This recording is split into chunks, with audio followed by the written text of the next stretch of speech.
జోగులాంబ గద్వాల్ జిల్లా కలెక్టరేట్ వద్ద ఉదయం 7 నుండే ఆశా వర్కర్ల ధర్నా నిర్వహించారు. ఈ సందర్భంగా వారు మాట్లాడుతూ చాలని జీతాలతో తమకు జీతం సరిపోవడం లేదని ఆవేదన చెందారు. లేనిచో మరింత ఆందోళనలు చేపడతామని హెచ్చరించారు. అనంతరం అడిషనల్ కలెక్టర్కు తమ బాధలు చెప్పి వెనక్కి తిరిగి ఆశా వర్కర్స్ వెళ్లిపోయారు.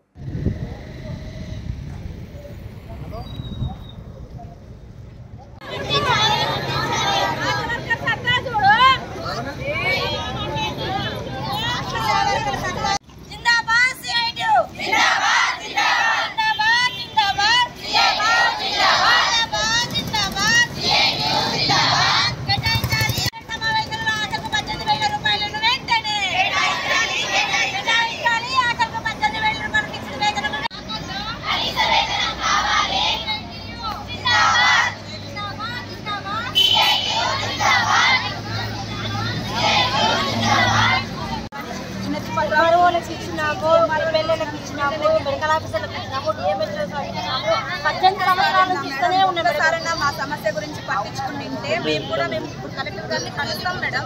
కలిసినాం, చాలాసార్లు కలెక్టర్ గారిని కలిసినాం, ఎన్నోసార్లు విడిచి పత్రాలు ఇచ్చినాం. తీసుకుంటున్నారు పైకి మెమోరాండం.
ఇట్లా ఆశలు పర్లేదు చేస్తే మీకు నువ్వు కూర్చోమ్మా, నువ్వు కూర్చో సార్.